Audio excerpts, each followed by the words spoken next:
Okay everyone, so today I wanted to show you how I make my ancestor oil. This is my first attempt at doing it this year. It's something that's been heavy on my mind for the last few years. Last year I wanted to create an ancestor altar as well, and through circumstances that were unforeseen I wasn't able to. So today I use this book of correspondences. It's Llewellyn's Complete Book of Correspondences by Sandra Kynes. It is a hefty book, and I also added a few of my own ingredients just to kind of make it more of my own familial lineage, but any correspondence book will work. I'll have this one linked down in the show notes below so that you can pick yours up if you'd like, and if you picked it up from my link, it'll just be a little commission towards me, so I'd be able to create more videos like this for you guys.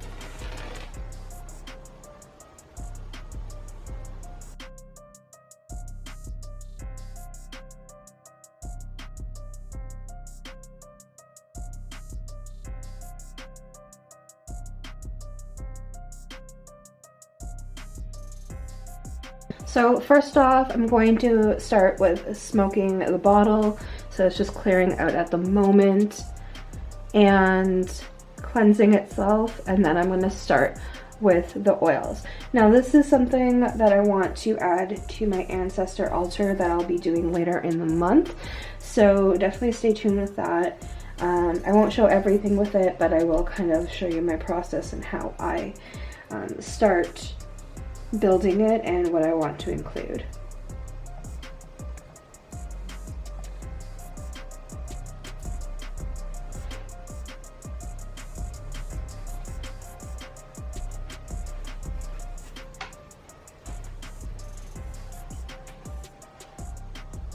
First off, I'm starting with castor oil. This has peppermint in it, which is good because the mint is also something that I would like to have in here. Peppermint helps to bridge the gap between the worlds, and castor oil is for healing and blessing.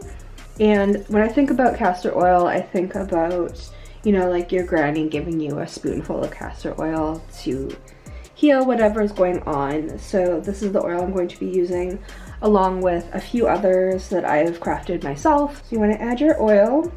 Now castor oil is quite thick, so, and it's quite dark too, so I like it. It reminds me of the look of rum, and it is pretty cool. So you're also going to need some type of psychic protection oil. This is something I blended myself, and I will be having in my shop once I've launched, so definitely check that out when you're able to. It has things like chrysanthemum and jasmine and a whole lot of protection in there, carnelian, and it's just a good pre-mix.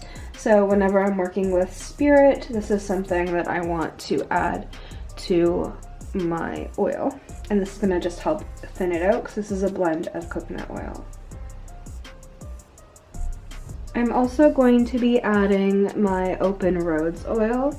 This is one I've made a few months ago. I think I have it up on the channel, and if not, I can definitely post it later on. But this one, I just want to help open roads and uncross. So it has a lot of good correspondences in here, like cinnamon for speed, rose for love, and we have orange slices for good luck and prosperity in my endeavors. So there's a whole bunch of different stuff in here. We also have Herba Santa in here, so I'm going to add this to top it off. You're also going to want some other essential oils like frankincense and lemongrass. Frankincense is for illuminations, to see things clearly. It is good for language being understood. So I'm going to add about 25 drops to this. And I don't have bay leaf, but I'm going to grab that from the grocery store this week and add that in later. Bay leaf is great for accomplishment and crossing. And I'm going to add a little bit of lemongrass for protection and lifting the spirits of my ancestors. Kind of what it looks like so far. Has a little bit of dragon's blood in there as well. You can add the oils to your liking.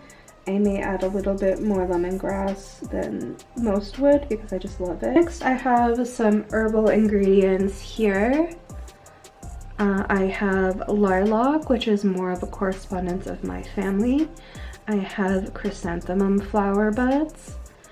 I have some white sage that is from my lineage, so that's something I'm comfortable with adding. And we have some oak bark that I just intuitively felt like I needed to add. Then we also have pumpkin seeds. So for me, lilac has always stood for protection magic of familial standards. So like my family has always had lilac trees in their homes, on their land, and it just reminds me of my great-grandmother's home. So I'm going to be adding some lilac buds to the jar. Next, I'm going to be adding some chrysanthemum buds that I have remaining from my apothecary from before.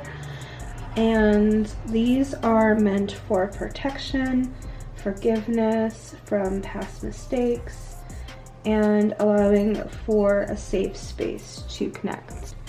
I'm going to be adding some oak bark as well for protection. Just felt like I was called for it. And a little bit of white sage that is part of my lineage. So if you don't feel comfortable using white sage, then definitely just use any garden sage. It's just fine. Or bay leaves. I'm using sage for protection and uncrossing in replacement of my bay leaves. And it just has more of a connection to me than bay leaves do. So next is the pumpkin seeds.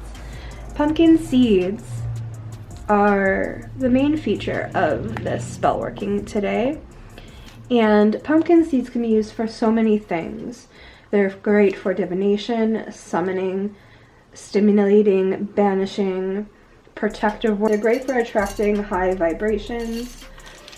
So I always keep my pumpkin seeds every year after we do our pumpkin carving. I dry them out in the oven and hold them over the year. I use these in money workings as well as my base for some of my money rice. So it's really great for opening portals and for psychic abilities, and it's exactly what I want for connecting to my ancestors. So I'm going to be adding 7 of these because 7 is my favorite number.